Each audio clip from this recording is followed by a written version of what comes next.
असं निरागस असं एक निर्मळ व्यक्तिमत्व म्हणून मी त्यांच्याकडे पाहतो. बाकी तसा माझ्यावर कसा प्रभाव पडत नाही.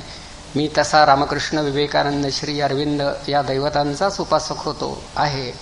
आणि रजनीशांचे काही विचार माताजींनीही सांगितले आहेत. ते वेगळं सूत्र सांगतो तुम्हाला की be yourself, transform yourself, transcend yourself. Mataji जे म्हणाल्या तेच रजनीश म्हणत होते की बी युअर सेल्फ. आहात का तुम्ही तसे? ट्रान्सफॉर्म युअर सेल्फ, की मुळात तुमच्यावरचे जे पापुद्रे आहेत त्याच्यावरती आलेले जे स्तर आहेत ते बाजूला करा, जरा शुद्ध व्हा, थोडं उत्खनन करा आणि मग तुम्हाला आणखी मूळ रूप कसं आहे ते कळेल. आणि ट्रान्सेंड युअर सेल्फ, की शेवटी स्वतःचा शोध घेता घेता आत्मबोधाचे पंख लाभल्यामुळं विचारांच्या अशा एका विलक्षण गगनामध्ये भरारी घेत राहाल की तुम्ही आणि भरारी एकच व्हाल आणि म्हणून तुम्ही पुढे जा. तर हे सांगणं झालं खलील जिब्रानच्या काव्यामध्ये ते आहे. पण हे सगळं वाचून, तन्मयतेनं, तल्लीनतेनं वाचून, आत्मसात करून पुन्हा हे विसरून रजनीश पुढे गेले. जसं आपण अन्न खातो त्याचं रक्तात रूपांतर होतं, आपण खाल्लेलं अन्न विसरतो पण रक्त सोबत करीत असतं, तसं मला वाटतं रजनीश यांच्यामध्ये असणारं जे रक्त होतं ते वेगळ्या प्रकारचं होतं. आणि पुन्हा यावरून सहज आठवलं की हा मी मुस्लिम आहे, मी अमुक आहे, मी तमुक आहे, या जाणीवा नंतर निर्माण केल्या. हे अगदी खरं आहे. पण शेवटी असं आहे की काही गोष्टी मानायची किंवा नाही.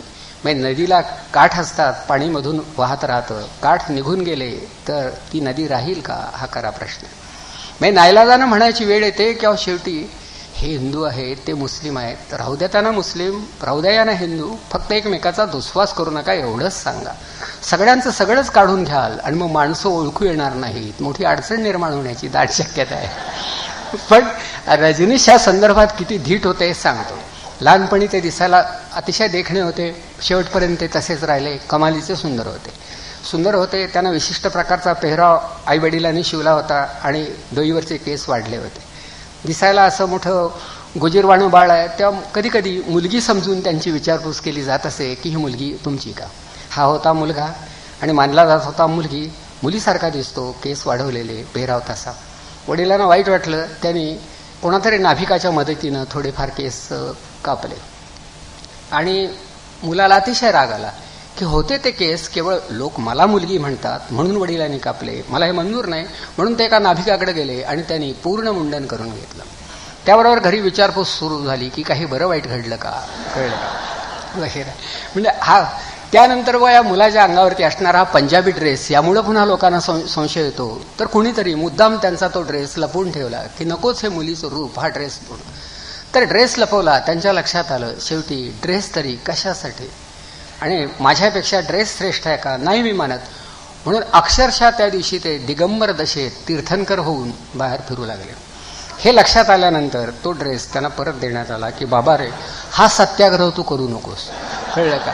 म्हणजे त्यांच्या वृत्तीमध्ये, त्यांच्या जीवनामध्ये एक सत्याग्रही होता की मला जे करायचं आहे ते तुम्ही मला करू देत नाही, पण मला जे करावंसं वाटतं ते करण्याचं स्वातंत्र्य मला असावं. हा विचार जर त्यांना मान्य असेल तर मग त्याच्या पुढे जाऊन हा प्रश्न उपस्थित करावा लागेल की हिंदूंना हिंदू राहू द्यायचं का, मुस्लिमांना मुस्लिम राहू द्यायचं का, भोसल्याने भोसले राहायचं की पाडगावकर व्हायचं, शेवटी काळ्याने पाडगावकर होऊन दोघांनी भोसले व्हायचं का.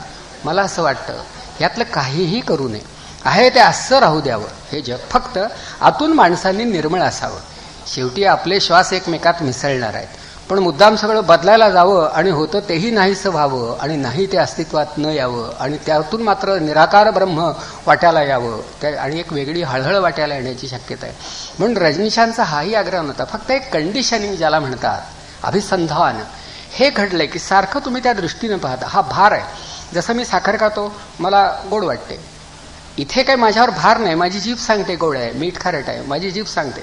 पण मी एखाद्या माणसाकडे पाहतो तेव्हा मी इतका सरळपणे, जसं साखरेचा जीभ सरळ अनुभव घेते, पारिजातकाचा वास गंध संवेदन सरळपणे घेतं, तसं माणसांची भेट मी सरळपणे कधी घेत नाही. हा अमक्यांचा नातेवाईक, हा पक्षाचा आहे, त्या गटाचा आहे, त्यातून हा कोकणस्थ आहे, कराडे आहे, हा भोसले आहे, त्यातून तो कांबळे आहे, नामांतराच्या लढ्यात तो होता, समजतो. म्हणजे इथे रजनीशांचा जो विरोध आहे तो इथे आहे की हे पुसा तुम्ही, हे विसरा. आणि जसं रक्तदान करताना फक्त हा रक्त गट चुरळा म्हणजे पुरतं, बाकी रक्तामध्ये जात नसते. मग एखाद्या निरक्षर माणसाचं रक्त सुद्धा एखाद्या सुप्रीम कोर्टाच्या न्यायाधीशाला जीवदान देऊ शकते, कारण दोघांचं रक्त एक असतं. पण तरीही न्यायाधीशानंच न्यायाधीश राहावं. माझ्या रक्तानं तुम्ही वाचलात, व्हा तुम्ही बाजूला, आता मी बसतो तिथे असं रक्तदात्यानं म्हणू नये. कारण रक्तात बरंच काही असलं तरी रक्ताबाहेरही बरंच काही असतं आणि तेही कळणं आवश्यक असतं. म्हणून मुक्त चिंतन करणारा एक थोर पुरुष म्हणून खरं या थोर पुरुषाकडे मी पाहतो. या दोघांनाही कदाचित त्यांना जवळून पाहता आलं नसेल, पण मी त्यांना जवळून पाहिलं होतं. मी व्याख्यानांचा लोभी होतो. पुण्यामध्ये सुरुवातीला त्यांची जी व्याख्यानं झाली ती आचार्य रजनीश म्हणून झाली. हिंदविजय थिएटरमध्ये ती व्याख्यानं होत असत. अत्यंत धराप्रवाही वाक्चातुर्यानं लोकांना स्तिमित करणारा एक प्रथम श्रेणीचा वक्ता म्हणून पहिल्यांदा पुणेकर प्रभावित झाले. त्यांच्या व्याख्यानाला लोक अतोनात गर्दी करू लागले. जोपर्यंत असे लोक मंत्रमुग्ध होत होते आणि शब्दाने हेलावत होते तोपर्यंत त्यांचं वक्तृत्व हा लोकांच्या कौतुकाचा विषय होता. पण पुढं पुढं या वक्तृत्वाला तत्वचिंतनाची धार चढल्यानंतर ती धार कदाचित आपणालाच मारक ठरण्याचा संभव आहे असं लोकांना वाटू लागलं आणि गर्दी कमी झाली. त्या पुण्यामध्ये गर्दी होतच नव्हती असं नाही, खूप गर्दी होत होती आणि त्या गर्दीमध्ये मी देखील एक होतो. आणि एवढ्या तल्लीनतेनं आणि एवढ्या तन्मयतेनं आणि एवढं भाषाप्रभुत्व असणारा एक माणूस बोलायला सुरुवात कुठे करतो आणि याच्या बोलण्याचा शेवट कुठे होतो कोणालाही कळत नसे. भाषण संपलं तरी माणसं अगदी जडमूढ दशेमध्ये तशीच राहत असत, ती प्रभावित होत असत. पण पुढं पुढं ते स्वतःच बदलत गेले हे त्यांच्या नावावरून आपल्या लक्षात येईल की भाषणाची एक नशा असते, कवितेची जी एक दिशा असते, तसाच तो प्रकार आहे. त्या बोलणाराच्या बोलण्यावरती त्याच्या बोलण्याची सत्ता शेवटी बोलणारावरती असा प्रकार घडतो. मग बोलणारा थोडा अंतर्मुख होतो आणि मग विचार करू लागतो की मी बोलण्यासाठी बोलतो की सांगण्यासाठी बोलतो. माझं हे बोलणं आहे का सांगणं आहे? तर माझं केवळ बोलणं चालणार नाही, बोलण्याला सांगण्याचं रूप आलं पाहिजे. पण सांगण्यासाठी सांगण्यासारखं काहीतरी असलं पाहिजे. पण ते माझ्याच जवळ नसेल तर उसनवारीनं आणून उपयोग नाही. उसनवारीवर माझा विश्वास नाही. तेव्हा सूर्यनमस्कार घालणाऱ्याला जे बळ प्राप्त होतं ते त्याच्या अंगातून प्रकट होतं, ते कार्डावर मिळत नाही. तसंच साधना केल्यानंतर थोर पुरुषांना विचारांचं जे स्फुरण घडतं ते त्याच्या अंतर्यामी घडत असतं आणि हे अंतर्याम प्रत्येकाला असतं. जसं संगीताचा अभ्यास केल्यानंतर प्रत्येकाचा कान प्रत्येकाचं मन तयार होत असेल तसं त्यांचं मन तयार होत असताना मी त्यांना पाहिलं. फलटण शेजारी असणाऱ्या बारामतीला सुद्धा ते व्याख्यानासाठी येत होते. बारामतीच्या लोकांना माहिती नाही, कारण मुळात बारामतीच्या लोकांना ठरलेल्या गोष्टी समजावून घेणं अतिशय आवडतं.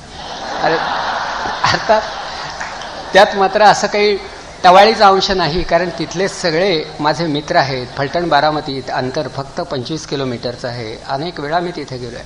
तर तिथेही त्यांची व्याख्यानं झाली होती. तर हाऊस केवढी बघा, ती प्राध्यापकांना असायला पाहिजे. आम्हाला ती का नाही? 9 वर्ष प्राध्यापक झाले, त्यानंतर भ्रमंती करीत राहिले.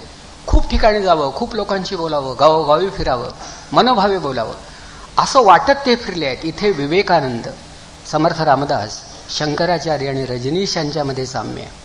अत्यंत परिभ्रमणशील असे हे लोकोत्तर पुरुष होते. नुसतं निवाऱ्याच्या जागी जावं आणि घंटेचा टोल पडला की वर्गात जावं आणि दुसरा टोल पडला की बाहेर यावं आणि 2 टोलांच्या मध्ये फक्त टोलवाटोलव करावी.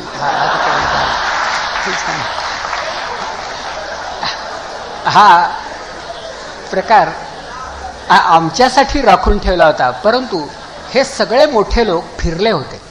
गांधीजी फिरले होते, नेहरू फिरले होते, सावरकर सुद्धा जोपर्यंत मुक्त होते तोपर्यंत फिरत होते. त्या एक निष्कर्ष आपण काढू शकतो की फिरल्याशिवाय जग दिसत नाही आणि पाहिल्याशिवाय ते कळत नाही आणि कळल्याशिवाय त्या जगात सुखानं जगता येत नाही. म्हणून माणसाला फिरायला हवं. पण अर्थात मुंबईची माणसं धावत असतात, पळत असतात, पण फिरत नसतात. कळलं का?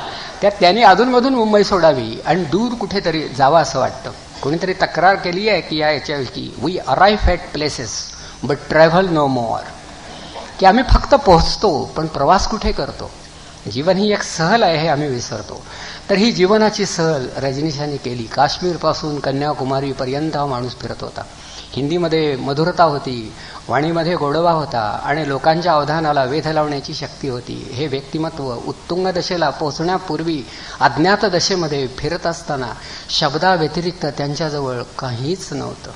पण बोलण्याचा मोठा लळा लागत असे. पुढे श्रोत्यांच्या मनामध्ये जिव्हाळा निर्माण होत असे. श्रोत्याविषयी वक्त्याला वाटणारा लळा आणि श्रोत्यांना वक्त्याविषयी वाटणारा जिव्हाळा, या दोघांच्या संगमस्थानावरती निर्माण होणारा हा श्रवणाचा मळा फुलत होता. हा प्रकार मोठा अद्भुतरम्य होता.